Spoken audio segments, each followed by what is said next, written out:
Good morning class 8। आज अपन पढ़ेंगे maths में एक्सरसाइज 5.3 स्टार्ट करेंगे। तो आपको प्रोबेबिलिटी का सब पूरा बेसिक करा दिया था, उसमें से एक क्वेश्चन भी आपको करवा चुके थे, लेकिन आज अपन थोड़ा सा वापस देख लेते हैं। तो देखिए, 2 coins are tossed simultaneously, find the probability of getting. दो जो है कॉइन को टॉस किया गया, साइमल्टेनियसली का मतलब है एक साथ सिक्के उछाले गए। तो आपको प्रोबेबिलिटी बतानी है कि getting 2 tails, 1 head, at least 1 tail, no tell.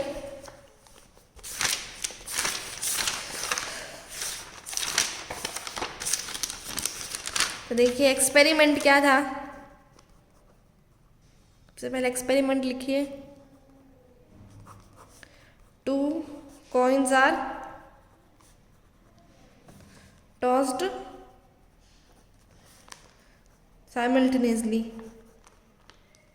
अब इवेंट क्या निकालना है आपको? 2 tails। तो आपके आउटकम्स देखिए कौन कौन से, या तो हेड हेड आएगा, या हेड टेल आ सकता है, या फिर टेल हेड आ सकता है, या फिर टेल टेल। इसके अलावा और कोई ऑप्शन नहीं। और प्रोबेबिलिटी का आपको फॉर्मूला क्या बताया था? Number of outcomes that favours our event E upon total number of possible outcomes। तो देखिए आपको जो है 2 tails किसमें आ रहे हैं? इसी में आ रहे हैं 1, और टोटल आउटकम्स कितने हैं? 1 2 3 4। तो 1/4 ये है प्रोबेबिलिटी। एक आपको करा दिया, सेकेंड भी आपको करवा रखा है। थर्ड देखिए, अ dice is throne random, find the probability of getting. एक डाइस को देखिए रैंडमली थ्रो किया गया, तो आपको प्रोबेबिलिटी निकालनी है। सबसे पहले एक्सपेरिमेंट क्या है? अ डाइस इज थ्रोन रैंडमली, आपको लिखना है एक्सपेरिमेंट। फिर आपके क्या क्या इवेंट क्या है? 2 आना चाहिए, और आपके जो आउटकम्स क्या है? या तो 1 आ सकता है, 1 2 3 4 5 6, इसके अलावा कुछ आएगा नहीं। तो आपके क्या है?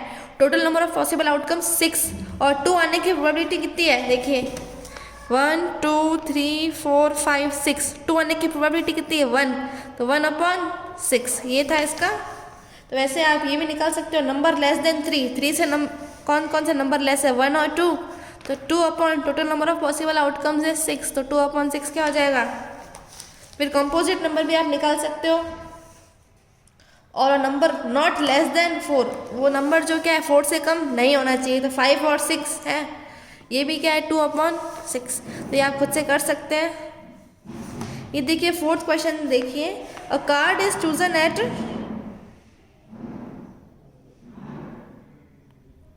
From a deck of cards, it is then replaced and a second card is chosen. What is the probability of getting a king and then 8?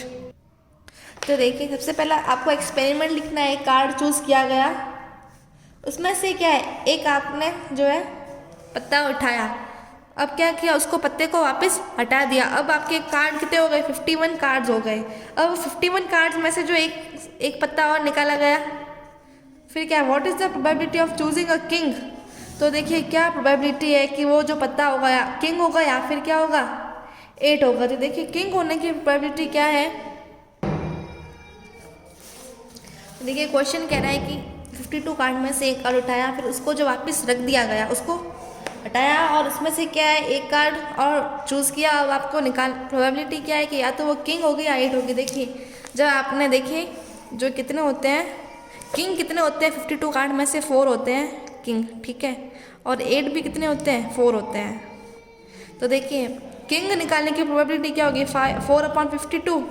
8 निकालने की प्रोबेबिलिटी भी क्या होगी? 4/52। क्योंकि देखिए 4 में से 52 में से 4 कोई भी आ सकता है, ठीक है, ये है उसकी प्रोबेबिलिटी, और 8 निकालने की भी ये प्रोबेबिलिटी है। अब दोनों की प्रोबेबिलिटी क्या होगी? तो 4/52 इंटू 4/52 करेंगे तो आंसर क्या आएगा? 1/169। 13 इंटू 13 169। तो ये है इसका आंसर। फिफ्थ है, what is the probability that an ordinary year has 53 Sundays. तो देखिए आपको प्रोबेबिलिटी निकालने की, ऑर्डिनरी ईयर में 53 संडेज है। देखिए नॉर्मली क्या है 52, जैसे एक जो ईयर होता है उसमें 52 जो है सारे वीक्स होते हैं, ठीक है, मतलब सारे टाइम डेज है 52 आ गए, ठीक है।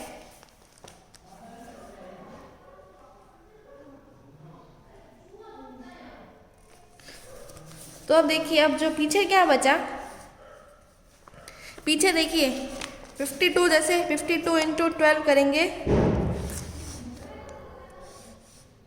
52, देखिए इससे एक जो है ईयर में 52 टाइम्स जो है सारे डेज आ जाते हैं। अब पीछे क्या बचा, ये 360, तो पीछे एक दिन बचा। अब वो देखिए वन डे कौन सा भी हो सकता है, तो देखिए Sunday, Monday, Tuesday, Wednesday, Thursday, Friday, Saturday, Sunday, 7 में से क्या है, अब कोई भी वन डे आ सकता है। तो पीछे कितना हुआ, तो इसकी प्रोबेबिलिटी क्या हुई, 1/7, क्योंकि जो एक ईयर में सारे जो डेज है, जैसे 52 संडेज आते हैं, सारे जो है डेज 52 टाइम्स आते हैं। अब पीछे एक दिन और बच गया, अब वो एक दिन कोई भी हो सकता है, कोई भी एक आ सकता है। तो देखिए total days, total number of outcomes कितने हैं, 7, और अपना आउटकम जो अपन को फेवर कर रहा है वो क्या है, 1, तो इसकी प्रोबेबिलिटी हो जाएगी 1/7।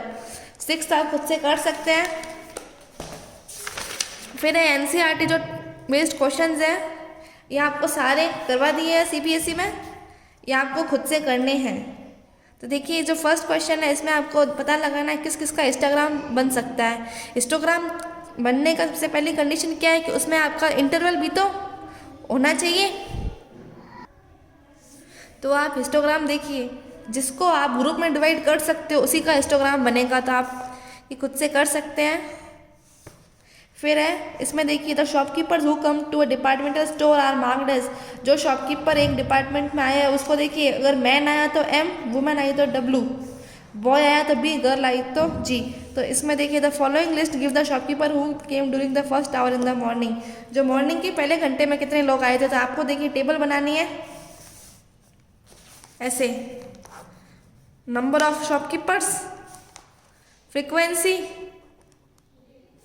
टैली, W जो है लिख दीजिए, जैसे वुमेन, मैन, बॉय, गर्ल, फिर जितनी बार रिपीट हुआ उनका लिख दीजिए और उसकी टैली कर दीजिए। तो आपको इस तरीके से करना है, फ्रीक्वेंसी डिस्ट्रीब्यूशन टेबल बनाना है और ग्राफ में भी आपको इसे शो करना है। अब है the weekly wages in 30 workers in factory are, 30 जो वर्कर्स है उनकी वीकली वेजेस है। इसमें देखिए आपको इंटरवल्स बनाए हुए हैं, आपको सिर्फ जो है फ्रीक्वेंसी डिस्ट्रीब्यूशन टेबल बनानी है। फोर्थ क्वेश्चन है, draw histogram for the frequency table and made for the data in question 3। इसी की जो है आपको फ्रीक्वेंसी टेबल हिस्टोग्राम बनाना है, इसी फ्रीक्वेंसी टेबल को यूज़ करके, और इन क्वेश्चंस के का आपको आंसर देना है। तो जब आप ये बनाओगे तभी आप ये कर सकते हैं। ये देखिए आपको इसमें आपको बनाया हुआ है histogram. The number of hours for which student of a particular watch television during holidays is, ये देखिए आपको जो ग्राफ बनाया हुआ है इसमें आपको बताया है कितने बच्चे जो है कितने आवर्स टेलीविज़न देखते हैं। तो देखिए 1 आवर, 2 आवर, तो 1 आवर में देखने वाले बच्चे हैं 4, 2 आवर को भी देखने वाले बच्चे हैं, मतलब 1 से 2 घंटे इतने बच्चे देखते हैं, फिर 2 से 3 घंटे इतने बच्चे देखते हैं। तो देखिए for how many hours is the maximum, ज़्यादा बच्चे हैं, ज़्यादा बच्चे क्या कितने आवर देखते हैं, देखिए 4 से 5 आवर्स जो बच्चे टीवी मैक्सिमम ये देखते हैं। तो ये आपको ग्राफ में से देख के आंसर्स बता सकते हैं आप। अब 5.2 और 5.2 में आपको पाई चार्ट बनाना सिखाया था, तो ये इसमें आपको पाई चार्ट बनाने हैं।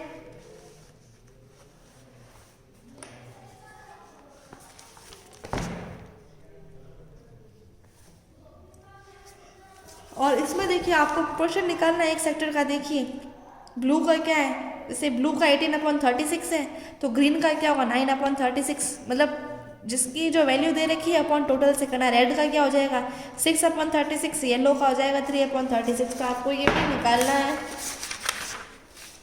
5.3 में आपको प्रोबेबिलिटी अभी आपको करवाई है, तो आप खुद से कर सकते हैं। ये अपन न्यू चैप्टर स्टार्ट करेंगे, पावर एंड एक्सपोनेंट्स। ये chapter 12 exponents and power, page number 176।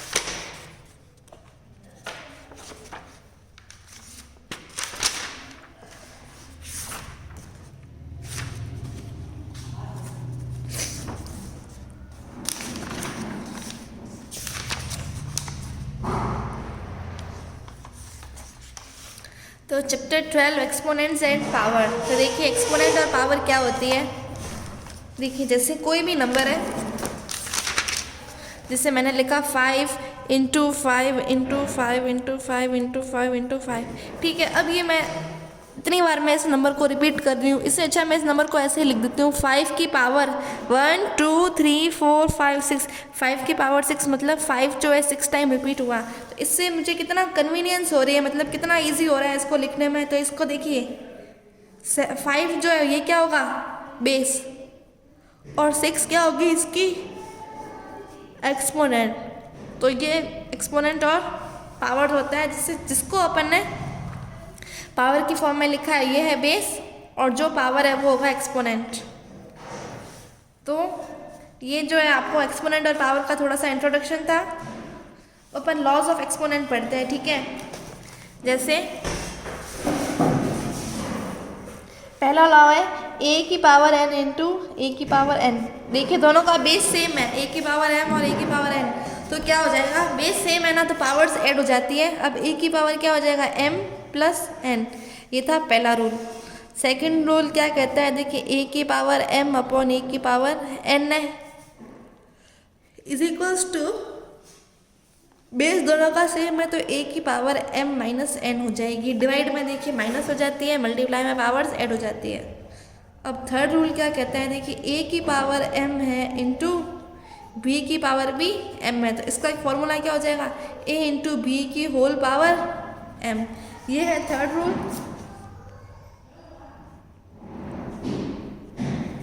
Fourth rule देखिए a अपॉन m b की पावर m, तो इसको अपन ऐसे लिख सकते हैं a अपॉन बी की होल पावर m। ये है रूल 4। फिफ्थ देखिए a की पावर m है, फिर ब्रैकेट a की पावर n, तो क्या हो जाएगा a की पावर m n। तो ये कुछ 5 रूल्स मैंने आपको बताए हैं। और देखिए किसी की भी पावर 0 मतलब क्या हो जाएगा 1, जैसे मैंने लिखा 100 की पावर 0 इज इक्वल्स टू 1, भले 0 की पावर भी 0 क्या होगी 1, 1 की पावर 0 भी 1, 2 की पावर 0 बराबर 1। तो किसी भी नंबर की पावर 0 है, इसका मतलब उसकी वैल्यू है 1।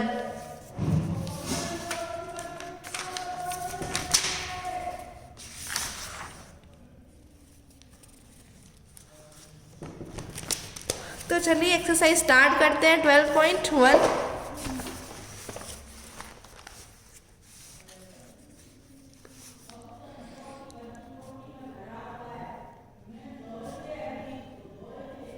सबसे पहला express the following product and exponential notation. तो फर्स्ट का मैं आपको ये करा देती हूँ, -4 इंटू -4 इंटू -4। तो इसको देखिए बेस क्या है -4, बार बार रिपीट हो रहा है, तो मैं -4 कितनी बार रिपीट हो रहा है 1 2 3, तो -4 की पावर 3 ऐसे लिख सकते हैं इसको।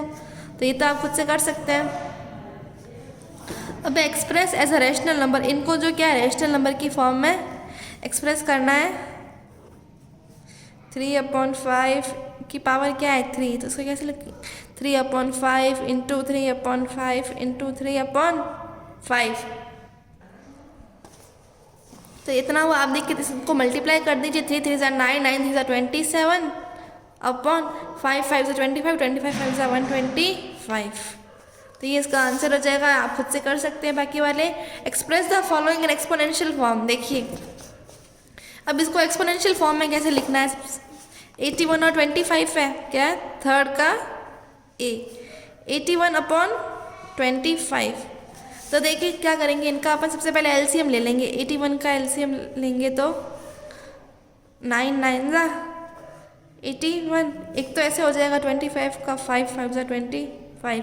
देखिए 9 इंटू 9 अपॉन 5 इंटू, तो लिख सकते हो 9 की पावर 2 अपॉन 5 की पावर 2, या फिर ऐसे भी लिख सकते हैं 9 अपॉन 5 की होल पावर 2, क्योंकि पावर दोनों की क्या है सेम है, इसलिए इसको ऐसे कर दिया। एक तरीका और है, देखिए 9 को लिख सकते हो 3 इंटू 3 इंटू 9 को लिख सकते हो 3 इंटू 3 अपॉन 5 इंटू 5। ये क्या हो जाएगा 3 की पावर 4 अपॉन 5 की पावर 2, इसको ऐसे भी लिख सकते हैं। अब है फोर्थ, सिंप्लीफाई द फॉलोइंग। इस क्वेश्चन में आपको क्या करना है, जैसे इसको आपको सिंप्लीफाई करना है। जैसे या आप सिंपल सा रूल लगा के भी कर सकते हैं, जैसे -1/2 की पावर 3 इंटू -1/2 की पावर 3।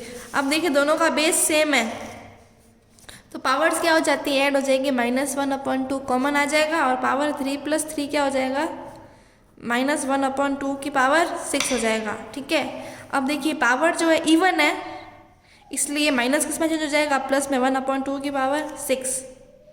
अगर यहाँ पे -1/2 की पावर 5 होता है ना, -1/2 की पावर 5 होता तो ये -1/2 की पावर 5 ही रहता, लेकिन यहाँ पे पावर इवन है, अगर पावर इवन होती है तो नेगेटिव साइन हट जाता है। अब ये 1/2 की पावर 6 बन गया तो 1/2 इंटू 6 टाइम रिपीट होगा, 1/2 इंटू 1/2 इंटू 1/2 टू 1/2 1 2 3 4 5 6। इसको आपको सिंपल सॉल्व कर देना है।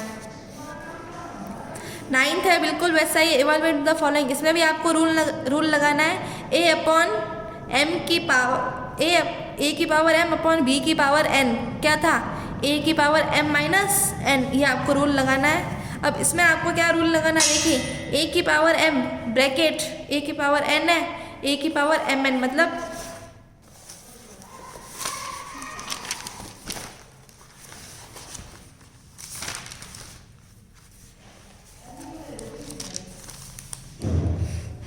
देखिए आपको 5th का ये भी करा देते हैं। 9/10 की पावर -4 डिवाइडेड बाय क्या है, 9/10 की पावर -6। तो देखिए ये है a/m b/n a/n a की पावर n। तो क्या हो जाएगा, a की पावर m माइनस n होता है। तो देखिए बेस सेम है, 9/10 -4 तो है ही ऑलरेडी, माइनस करेंगे। देखिए जब ये साइन ये जो है पावर ऊपर से नीचे जाती है तो इनका साइन चेंज हो जाता है। अभी ये नेगेटिव है, -6 ऊपर जाएगी तो प्लस का 6 हो जाएगी। तो अब ये क्या हो जाएगा, 9/10 की पावर 6 में से 4 गए 2, 9/10 को 2 टाइम लिखना है, 9/10 इंटू 9/10 क्या हो गया, 81/100। तो ये है इसका सिंपल। अब इसको इवेलुएट करना है आपको। 6th का ये -2/3 2 होल पावर -2 -2/3 की होल पावर -4 है। देखिए आपको जो है -4 का तो नहीं पता -4 क्या होती है, लेकिन मैंने आपको ये तो सिखाया था किसी की पावर पॉजिटिव होती है तो आप उसको इतने टाइम्स रिपीट करोगे। तो अभी जो पावर नेगेटिव है इस पावर को पॉजिटिव बनाने के लिए अपन क्या करेंगे, -3/2 इसको उल्टा करेंगे ना तो इसकी पावर चेंज हो जाएगी। अब इसकी पावर क्या हो गई, प्लस का 4। इसका जो रेसिप्रोकल करने से पावर चेंज हो जाती है तो अभी -3/2 की पावर 4 हो गई।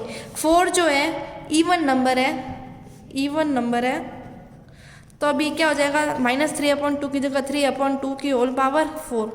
अब 3/2 को 4 टाइम्स रिपीट करना है तो ये आपका इसको मल्टीप्लाई करने से आपका आंसर आ जाएगा। 3 3 9 9 3 27 27 3 81/2 2 4 4 2 8 2 16। 7th है question, find the value of the following. इसकी वैल्यू निकालनी है आपको। देखिए ये आप देख लीजिए, 2 की पावर -1 प्लस 3 की पावर -1। आपको तो पॉजिटिव पावर्स का ही पता है, -1 की तो वैल्यू अपन को नहीं पता, तो अपन क्या करेंगे, इसको -1 को +1 कैसे बनाएंगे, इस 1 उसका उल्टा कर देंगे 2 का। तो 1/2 की होल पावर क्या हो गई, 1 प्लस ये भी 1/3 की होल पावर 1 मतलब 1/2 प्लस 1/3 जो कर लीजिए ऐड इसको। अब ये 8th क्वेश्चन देखिए मोस्ट इंपॉर्टेंट है। Find the value of x for which, आपको x की वैल्यू फाइंड करनी है। जैसे देखिए आपको देख क्या रखा है, ये इसके बराबर है। देखिए इसका बेस तो सेम आ रहा है तो इसकी पावर भी तो सेम आनी चाहिए। तो अपन क्या करेंगे, देखिए इन पावर्स को ऐड कर दीजिए। 4 - 7 = 2। जब इनका बेस सेम है तो इनकी पावर भी तो ऐड करेंगे तभी तो ये सेम आएगा। जैसे देखिए इधर 2 की पावर 4 है तो इधर भी 2 की पावर कितनी लिखूँ कि दोनों, इधर भी 2 की पावर 4 आएगी तभी दोनों बराबर होंगे। बेस सेम है तो इनकी पावर भी तो सेम होनी चाहिए। तो 4 - 7 बराबर किसके होगा, 2x + 1। 4 - 7 कितना होता है, -3 = 2x + 1। इसको इधर भेज दीजिए। -3 -1 is equals to 2x, -4 is equals to 2x। तो x की वैल्यू कितनी आई? -2। मतलब इधर x की वैल्यू -2 आएगी, तब जो है ये पावर्स इक्वल होगी। तो आपकी जो है एक्सरसाइज 12.1 यही कंप्लीट होती है।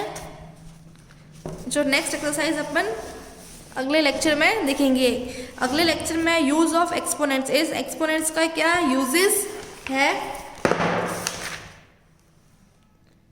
जो है आप इसमें सीखोगे। साइंटिफिक नोटेशन आपको पिछली क्लास में सिखा दिया गया है, या आप पढ़ के आए हो स्टैंडर्ड फॉर्म में कैसे चेंज करते हैं, लेकिन अपन इसको अगले लेक्चर में फिर देखेंगे।